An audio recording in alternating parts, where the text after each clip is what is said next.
Welcome to Roundel Live. This episode evolves around three little letters, namely L, G, and R. What could it mean? Possibly local government reform, much needed. Oh, yes.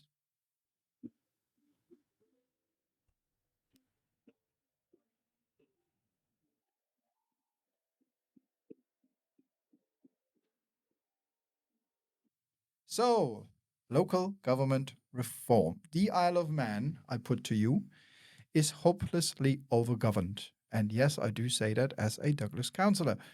And I think if you ask any or most politicians on the island, if they are really honest, they will say the same thing. The Isle of Man is overgoverned. We have a national government, we have 20 local governments, we have God knows how many different people involved in running what many people say is essentially the size of an English town, 85,000 people. How do we fix it? I think the responsibility is misunderstood on the local government front. So the likes of, say, your local commissioners, they'll have members who are basically volunteers. Let's face it, they may have been elected, they may have had a walk-in, but quite often they can be folk who perhaps have got a little bit of spare time on their hands because it's quite exhausting, the amount of duties that you've got to do. And for instance, say the local authority, it'll have influence on your amenity site. It could be on your swimming pool that's locally based. It could be the library. And these are little committees that are aside to the regular commissioners' meetings. So it sounds a bit innocuous at the moment, but actually the knock-on effect is that you influence what people deal with on a day-to-day basis. So, for instance, I'll just reflect back to my time in Port Aaron Commissioners where I ended up on the board for the tip. And you turned up and you said, well, why exactly do you close at lunchtime? Because, everyone's like going mad in the garden on a day off and, they're sweating away and they've put all the stuff in the back of the truck, the back of the car, and they take it down to the tip. And it was shut at midday. Sorry, we closed for lunch. And this seemed absolutely crackers. And they just say, well, that's the way we've always done it. So you had to cause a right headache for some people to change that. But it's these little things that happen. And, to the plain member of the public, there isn't an understanding how this has come about. So the responsibility on a local front can be more far-reaching than what your MHK will ever be able to influence. But do we really need so many local authorities? Now, so as you know, I am a Douglas councillor, but I'm also on a number of boards. So in Douglas, I'm on the Regeneration Community Committee and the Housing Committee because we're the biggest authority. We have a proper town hall, proper staff, 150 thereabouts. But I'm also one of the two representatives of Douglas for the Isle of Man Municipal Association. And we meet once a month. And the next one is actually next week. And that's when you meet not all the other ones, because not all of them turn up. Not all of them are even interested in turning up. But you sit there and they're all very lovely. But you see that there's so many people involved and a lot of them can't fill all the roles because people aren't even interested enough to stand for these roles. Like the room is basically could be twice as full. It's always in Braddon commissioners in the boardroom. But half of them, well, some of them don't want to be part, but there are many, many empty seats and there are just people not interested in these local roles anymore. And I'm really wondering, how do we fix this? This is no way to operate a small island in the year 2023. This is not efficient. But then, so we need reform. But what kind of reform? Do we want to give everything to the Department of Infrastructure? Absolutely not. It's antiquated. And for instance, I'll talk about the South. So there has been some amalgamations, say, of Russian and Harbury commissioners, but that in turn has had a slight increase in staff. But when you've got authorities sitting side by side, such as Port Erin, Port St Mary, and then just across the way you've got Maloo and Castletown. So you've got these like 4 administrative centres, and the cost of running those centres will be hundreds of thousands of pounds each. And you think, well, this is absolutely crazy. We have like rival bin wagon collections. We have different policies about this, that and the other. And you're looking about a multiplying of services, which is totally unnecessary. But I'll say what it is that nobody has got the bottle to deal with it. And it's the MHKs. They're too scared of upsetting their local parishioners. And that is what is behind this. No one's got the gumption. There's no one standing up and really talking about this incredible waste of money. Because I'll tell you, if, for instance, you have authorities mixing together, so instead of having 4 5 clerks, you have one clerk who's doing the same job, who's not going to be pressed any further because it's not that hard. And I know this, I've seen it firsthand. You could do that and you would be saving the community hundreds of thousands of pounds. Why do you need 4 administrative buildings? What are the running costs for that? But see, here's the thing. If you said what you just said during the next, say, municipal association meeting, because I've been in that situation where this has been said. We had one of the previous DOI ministers, shall remain nameless. We usually get like guest speakers we try and get an MHK or a minister to attend, just to sort of stay in touch, be updated. And one of the previous meetings last year was the DOI minister at the time.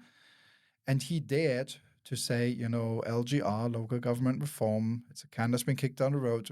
And then he said the famous last words, maybe it's time we look at it again. And you could hear the whole room going, because they're all very lovely people. But when you ask them, why are you opposed to it? Their answer will always be, because we as local people who live there know best how to look after our own little community. And this is something I understand. That, I understand that belief. If I know my little neighborhood and Margaret and Mildred next door, and I know what they like in how the town to look and when they want their bins emptied. Of course, I think that I'm the best person to look after it. So I understand their point of view as well. But the thing is, the members of some of these boards and what have you are quite militant. Okay, and they're protective, and it's like over my dead body. And I'll give you an example of this. They are protective of the turf. Yes. I'll give you an example of this. And this was where, in the deregulation from the DOI about hedge cutting and the maintenance of road verges and what have you. So I was in Port Erin at the time, and there wasn't a huge amount of maintenance in respect to that. And I was at one of these meetings, and it was suggested that, well, actually, why don't we share the equipment? We need to purchase new equipment for this. Why don't we just share it and all work together?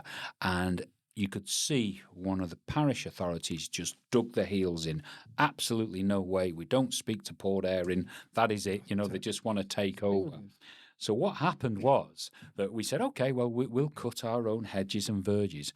But meanwhile, that stupid individual who made that decision on behalf of their constituents didn't realise that they've got miles and miles and miles of country lanes where there's hedges overgrowing into the roadway, and they had to spend vast amounts of money from the ratepayers fund just because of this snap decision. Oh, we're not going to go there. We're not going to work with another authority. And it's little things like that everybody is costing you with your rates. And of course, we're coming up to that crucial time where the rates are going to be set. And Peel are first off the mark with, is it just a 1 point? 1 point something, very, very low.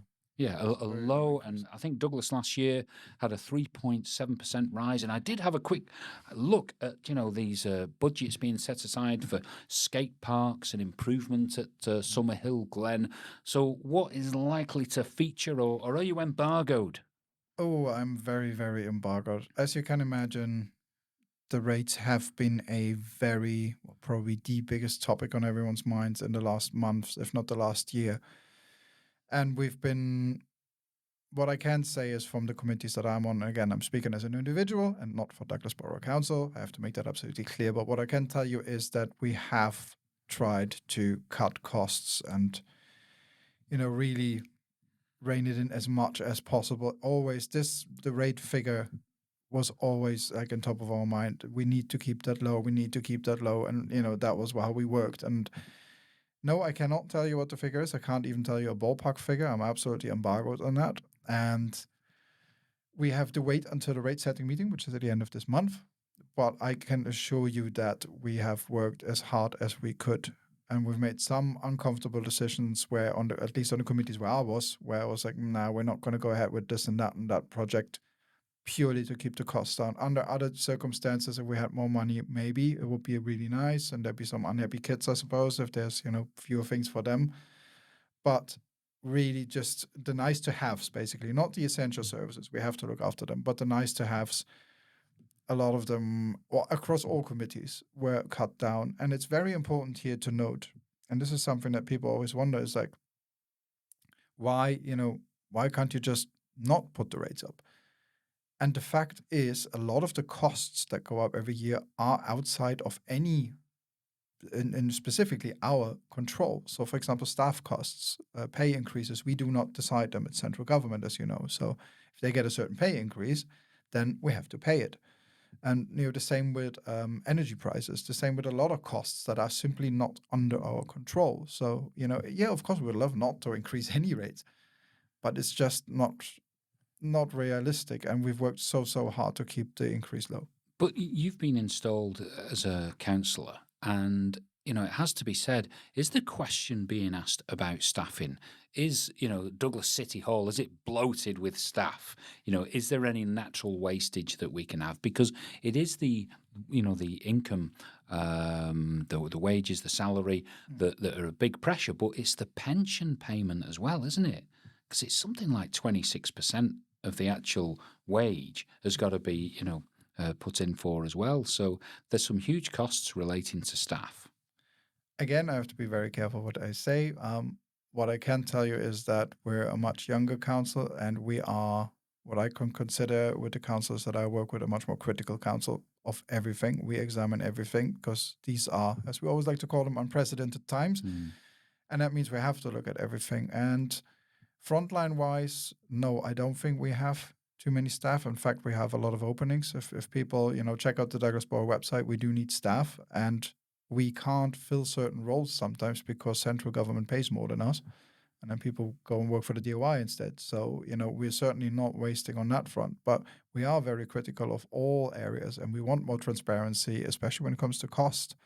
And we are working towards achieving that, and we are working towards saving money where we as councillors think there are savings to be made, and that's about as diplomatic as I can possibly be. As soon as it's rolled out, everyone's going to be looking at the refuse collection, aren't they? That's always been the hot topic, hasn't it? So we've been over that before, right? And people are sort of on board with it. The majority of people are on board, and I'm going to get flack for it, but. Yeah. Douglas does more than the bins. We run the only city on the Isle of Man. It's a huge operation. There are a lot of dedicated frontline guys. Do we do street lighting? We do. Well, once they are fixed, the promenade ones. I hear that. Was there a lightning? There was a lightning strike, yes, and I'm actually requesting. Is that genuine? Was it real? Or wasn't strike, like someone put the wrong fuse in or something? Or beat against it or something. Yeah. No. There was a lightning strike, and I'm actually going to request additional information on it because I want to understand how it happened, how it could how we can be prevented from happening again. But for something like that, there will be evidence, won't there, that there's been a lightning bolt hit this particular lamppost, and there will be photographs taken and things like that. And not say, for instance, we actually installed the wrong kit. Nothing. No, the kit was there. The kit is beautiful when it works. It's fantastic. Also, once it is fixed, which should be, I think, at the end of this month, the parts are coming. If you are a charity or a non-profit, you can actually ask Town Hall to put the lights, once they're fixed, in the color of your organization for free. So you can switch it. If your charity is green, then we switch the whole promenade to green, or I've switched it to orange for Bitcoin ones. If you do it commercially, there's a fee. So if you want your company anniversary and you want it in your company colors, then we'll charge you a little bit.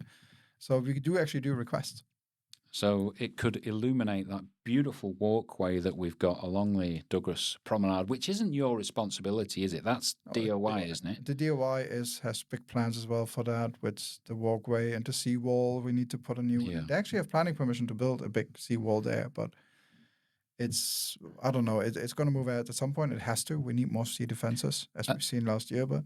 And of course, I'll put you on the spot here. The horse trams, again, they're not your responsibility anymore. No, we got rid of them. They only go halfway, and we've got this nasty, scruffy grass verge, of wildflowers. I don't think so. I mean, come on, that's got to get rectified. That looks terrible. Yeah, I was thinking for some uses for that.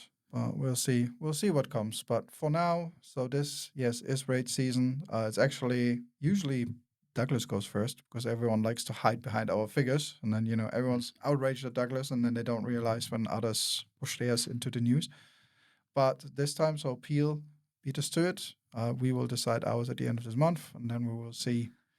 And I hope that we did work hard. It is lower than, it will be lower. That's the only thing I can say is it will be lower than some of the figures we were talking about, and we really worked very hard to keep it. At what we think is the best possible thing we could do. Well, let's hope it's tough times, because you are going to be rated on your performance, Frank, for sure. Yes.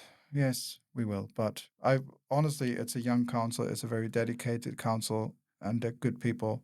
And we're always there. People don't talk to us enough. So turn up at a council meeting, or drop us an email or give us a call. We're always happy to meet people. Well, you heard it there. Get your appointment sorted with Frank. And that's about it for this episode. Adios.